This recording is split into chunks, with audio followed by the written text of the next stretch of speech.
The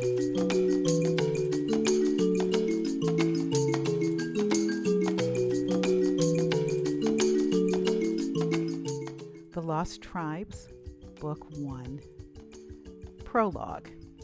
Hell's Gate, 90 kilometers northwest of Nairobi, Kenya, 5 a.m. local time. Crouched at the entrance of a gorge, a hunter studied fissures in the obsidian rock. Steam spit and hissed through the cracks as he and his companions, 2 men and 1 woman, gathered samples of the smooth black rock and placed them in a cloth pouch. When the damage was discovered 2 days ago, the guide gestured towards a towering black cloud overhead. How long before? 8 days, the hunter answered, his voice barely above a whisper. Something had changed, some variable.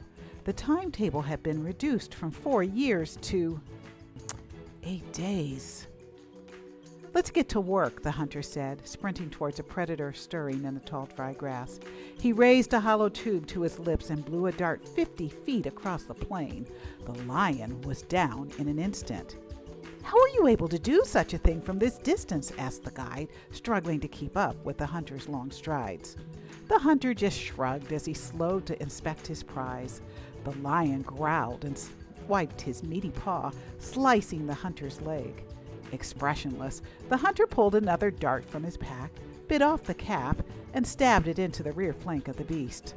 The lion fell silent. I'll need 30 more. My team will supply the needed materials. That is impossible, the guide protested. The authorities will have my head if I'm caught. The woman opened a silk-lined box filled with uncut gems. The hunter selected the largest, a 20-carat diamond, and paused, then placed the entire box in the guide's hands. More will be sent if you complete the transaction.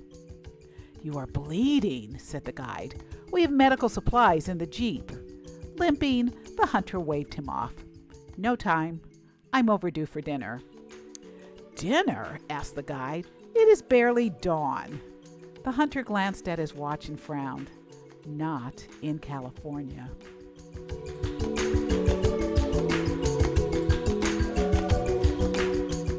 Part 2.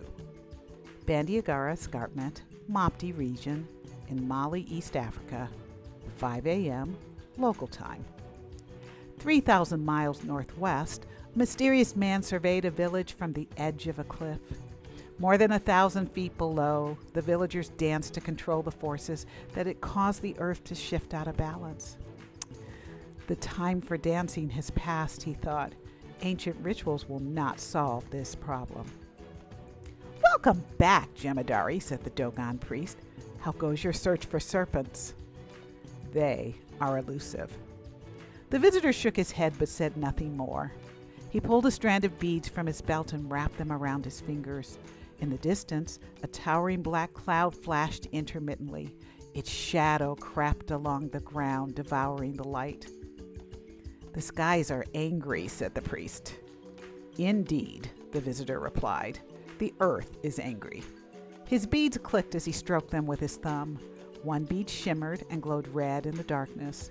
The priest nodded. There has been no rain for some time. And yet the storm clouds appear, said the visitors. To mock us, said the priest. But we are not worried. We received a sign from the Nomos. He pointed. A new light appears in the night sky near Potolo. The visitor didn't bother to look up. It's not a star, he said, his cloak whipping in the wind. The priest frowned and wrapped his robe tightly around his body. I know. Will you abandon the village, asked the visitor, if the spirits remain restless? No, Jemadari. This is home now. But you will die. Perhaps, said the priest. But I have faith that it will not come to that. The 2 men studied the vast rolling plains in silence, watching as animals hunted and were hunted. The thundercloud flashed once more, then moved west. The visitor narrowed his eyes, pulled a device from his pocket, and studied streamy images of a boy crawling among small shrubs. He frowned and put the device away.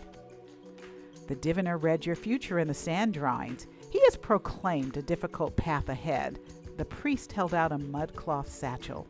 For your shrine. The visitor bowed but declined to touch it. I will send someone for it within a week. The priest eyed him curiously. How will I know this messenger? Will it be one of the gnomos? No, he will look like me. The visitor ran his fingers across his bald head, then reached beneath his cloak and produced a flawless blue diamond. And he will have this with him. Thanks. So that's the end of the prologue, and we will do chapter 1, so you can figure out who this mysterious boy is tomorrow. Thanks for listening, and thanks to my publisher. See you next time.